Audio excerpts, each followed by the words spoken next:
ഇന്ന് നമ്മുടെ ഒരു ഫ്രണ്ടിൻ്റെ ബർത്ത്ഡേ ആണ് കേട്ടോ. അപ്പോൾ ആൾക്കൊരു സർപ്രൈസ് കൊടുക്കാമെന്ന് വിചാരിച്ചത്. ആ ഗിഫ്റ്റൊക്കെ നേരത്തെ നമ്മൾ സെറ്റാക്കിയിട്ടുണ്ട്. പിന്നെ നമ്മൾ കേക്കും വാങ്ങിച്ചു കേട്ടോ.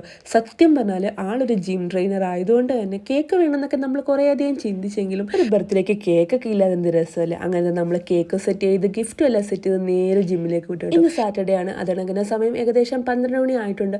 സോ ഞങ്ങൾ എല്ലാവരെയും കൂടെ കണ്ടപ്പോഴത്തേക്ക് ആൾ ശരിക്കൊന്ന് ഞെട്ടി കേട്ടോ. പിന്നീടാണ് ഈ ഒരു കേക്ക് ആൾ ശ്രദ്ധിച്ചത്. ആളുടെ ബർത്ത്ഡേ എന്നുള്ള കാര്യം ഞങ്ങൾക്ക് അറിയില്ല എന്ന് വിചാരിച്ചിരിക്കുമായിരുന്നു. അതുകൊണ്ട് തന്നെ ആൾ ശരിക്കും സർപ്രൈസ്ഡായി കേട്ടോ.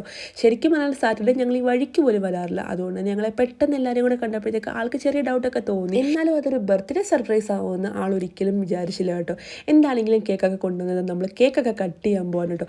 പറയാൻ വിട്ടു, ആളുടെ പേര് പ്രതാപ് എന്നാണ് കേട്ടോ. കണ്ടാൽ ഭയങ്കര സ്ട്രിക്റ്റ് ആയിട്ടുള്ള ഒരു ജിം ട്രെയിനറാണെന്നൊക്കെ തോന്നുമെങ്കിലും ആൾ ഭയങ്കര ഫ്രണ്ട്ലി ആണ് കേട്ടോ എല്ലാവരോടും.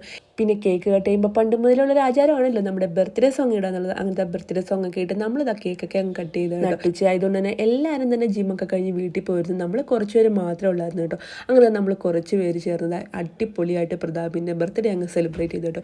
പിന്നെ ഒരു മെയിൻ കാര്യമുണ്ട്, ഈ കഴിക്കുന്ന ഓരോ പീസ് കേക്കിനും നമ്മൾ നാളെ എക്സ്ട്രാ ഒരു 20 മിനിറ്റ് വർക്കൗട്ട് ചെയ്യണം എന്നുള്ള കാര്യത്തിൽ ഏകദേശം തീരുമാനമായി. അതാൾ പറയുകയും ചെയ്തു. കേക്ക് തന്നെ കണ്ട് കിളി പോയിരുന്ന പ്രതാപിന് നമ്മളൊരു ഗിഫ്റ്റും കൂടെ കൊടുത്തപ്പോഴത്തേക്കും ആളുടെ കിളി ബാക്കിയും കൂടെ അങ്ങ് പോയി കേട്ടോ. എന്താണെങ്കിലും ആൾ ഭയങ്കര ഒരു വാച്ച് ലവർ ആയതുകൊണ്ട് തന്നെ നമ്മൾ വാച്ചാണല്ലോ ഗിഫ്റ്റായിട്ട് കൊടുത്തത്.